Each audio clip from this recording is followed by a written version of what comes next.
Bonjour à tous, merci de nous rejoindre pour cette nouvelle vidéo. Je suis avec Tenten, pronostiqueur disponible sur Facebook et Twitter. Salut Ten. Salut Greg, salut à tous. Donc heureux de vous retrouver après cette petite période d'absence où nous on a eu des petits problèmes techniques et il y a eu la trêve internationale. Donc là on est reparti sur notre rythme de croisière. On va procéder comme d'habitude à l'analyse statistique des matchs pour vous donner le maximum d'infos, les meilleurs conseils pour gagner de l'argent. Alors pour cette vidéo, on a choisi deux matchs qui auront lieu samedi 18 octobre. Le premier compte pour la 10e journée du championnat russe. C'est le Krasnodar qui reçoit le Zénith Saint-Pétersbourg. Le match aura lieu à 15 h, donc la fin de validation est à 14 h 55. Deuxième match choisi, donc c'est Nice qui reçoit Bastia. C'est la 10e journée de Ligue 1. Match qui se déroulera à 20 h, donc fin de validation 19 h 55. Alors, pour rentrer directement dans le match, FC Krasnodar qui reçoit le Zenit Saint-Pétersbourg. Donc Krasnodar qui est 6ème avec 17 points, le Zénith qui est premier avec 25 points. Donc on voit deux équipes qui sont classées dans le haut du championnat. Les systèmes de jeu, Krasnodar qui joue en 4-2-3-1, le Zénith qui joue également en 4-2-3-1. Donc les codes pour ce match, on voit que le Krasnodar est à 3,70 pour la victoire, le match nul à 3,20 et la victoire du Zénith à 1,70. Donc Zénith qui est favori. Ouais, qui est favori à l'extérieur et c'est plutôt une belle cote. Alors, au bilan global des deux équipes, on s'aperçoit que donc Krasnodar qui a plutôt un bon bilan, 5 victoires, 2 nuls et 2 défaites, ouais, bilan donc général. Un bilan positif qui justifie son classement. Et donc le Zénith par contre c'est l'ogre avec ses 8 victoires et 1 nul. Ouais, un bilan plus que positif. Alors, le bilan domicile extérieur, un bilan très mitigé pour Krasnodar. 2 victoires, 2 défaites, pas de nul. Alors que le Zénith a 4 victoires à l'extérieur. Ouais, et le Zénith c'est très fort, hein. C'est une très belle équipe dans le championnat, donc c'est ce qu'on disait, c'est deux bonnes équipes, mais quand même on comprend pourquoi le Zénith est favori. Alors, pour rentrer un petit peu dans les derniers matchs, on voit que Krasnodar reste sur une victoire 3-0 contre Arsenal Tuna qui est quand même 16e et dernier du classement de Russie.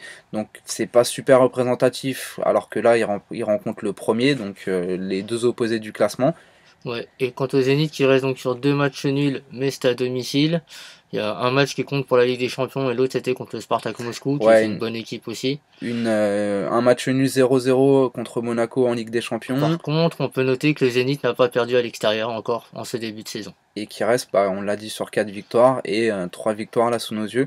On a choisi de retenir un petit peu le bilan entre les deux équipes, les confrontations entre les deux équipes, et on voit très simplement que sur les 5 derniers matchs, 5 victoires du Zénith, 3 à domicile et 2 à l'extérieur qui nous intéressent particulièrement. Donc pour entrer dans l'analyse des matchs. Ouais, donc on voit bien que Krasnodar c'est une bonne équipe quand même de championnat, c'est pas ridicule, donc ça sera un match difficile quand même pour le Zénith.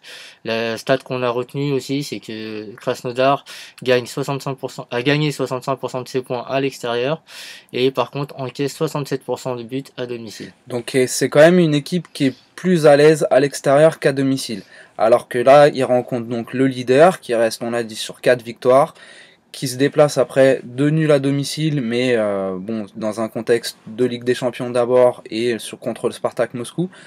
Le Zénith, c'est quand même une très belle équipe, une très grosse équipe à l'extérieur, et on pense que le bilan sur les confrontations entre les deux équipes fait que le Zénith réussit très bien contre Krasnodar. Ils vont bénéficier de ce bilan-là pour justement renouer à la victoire et renouer avec une dynamique plus positive par rapport à leur deux nuls à domicile.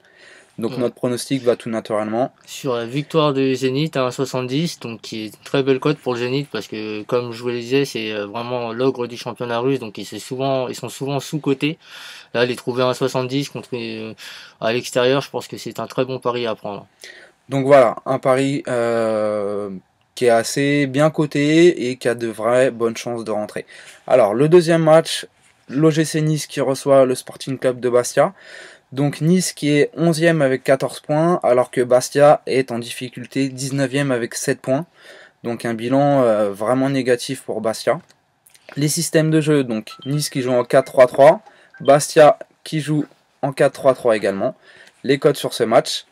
Alors les codes du match, c'est la victoire de Nice est cotée à 2,10, le match nul à 3,25 et la victoire de Bastia à 3,75. Donc voilà, un match assez bien coté malgré tout, hein. Nice est favori, mais 2-10 c'est quand même une grosse cote pour un favori. Alors, le bilan global, Nice qui reste sur 4 victoires, 2 nuls et 3 défaites, donc un bilan Assez moyen, ouais. assez moyen effectivement. Alors que à l'inverse, Bastia est vraiment en difficulté Ouais, avec très mauvais bilan pour Bastia avec une seule victoire, 4 nuls et 4 défaites. Donc très mauvais quoi. Le bilan à domicile est quand même plus parlant pour Nice. 3 victoires, un nul et une défaite, donc 3 victoires en 5 matchs pour Nice. Alors qu'à l'inverse, À Bastia. l'inverse, ouais. Bastia qui est seulement avec un nul à l'extérieur et 3 défaites.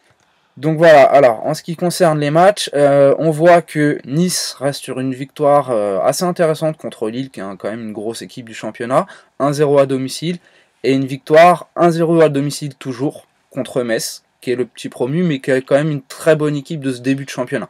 Donc à l'inverse, Bastia a joué les deux mêmes équipes, mais par contre là c'était à l'extérieur. Donc on voit que Bastia a perdu à Lille 1-0 et a perdu à Metz 3-1. Pardon.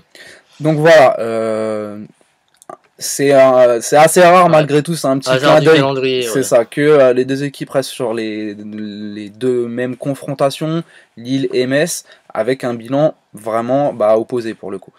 À noter que Donc l'équipe de Nice qui est donc plutôt une bonne équipe, qui est en confiance à domicile en ce début de championnat. Donc il marque au moins un but par match à l'Alliance Rivera. donc Donc voilà, on les voit vraiment en profiter pour prendre les 3 points face à une équipe qui est mal classée et qui est vraiment à leur portée. voilà. Bastia, c'est à l'inverse la plus mauvaise équipe de Ligue 1 à l'extérieur. Ils vivent un début de saison compliqué, malgré le changement de coach. Makélélé a du mal à prendre ses marques. Il reste sur 3 défaites et au moins un but encaissé en 4 déplacements. Donc on pense qu'ils auront du mal à faire le poids face à Nice qui est quand même assez en confiance à domicile. Et notre pronostic va tout naturellement Sur donc la victoire de Nice à 2-10. Après bien sûr bon la cote à 2-10 elle est belle pour une victoire à domicile, c'est sûr que c'est une belle cote. Les plus frileux iront sur internet vers le Nice ou nul qui est coté à 1,30, 1,25 à peu près selon les sites. Mais bon nous on prend le risque de jouer en simple et de doubler la mise grâce à Nice. Ouais, c'est sûr au vu de l'analyse, la cote de Nice de 2,10 a quand même de bonnes chances de passer. Et puis une bonne cote à 2,10, c'est toujours intéressant à prendre, même en simple. Alors, petit rappel sur Nos paris conseillés, donc on vous conseille donc de jouer le Zénith qui donc fin de validation 14h55, cote à 1,70, le Zénith qui joue à l'extérieur. Et Nice, fin de validation 19h55 pour une victoire à domicile, coté à 2,10. Voilà. Merci à tous d'être avec nous pour cette vidéo. On se retrouve très rapidement pour de nouvelles vidéos. Ouais, donc comme d'habitude, on vous retrouve sur tous nos supports, le Facebook Tenten Prono, le Twitter Tenten Prono 95 et la page YouTube Tenten Prono. Continuez à nous suivre, également le site internet tentenprono95.fr pour un max d'informations et de pronos. N'hésitez pas à faire un tour sur le site, il y a toujours des pronos qui sont en public ou en VIP sur différents sports, et puis n'hésitez pas à réagir avec nous sur les différents supports. Merci à tous d'avoir été avec nous pour une nouvelle vidéo, et à bientôt.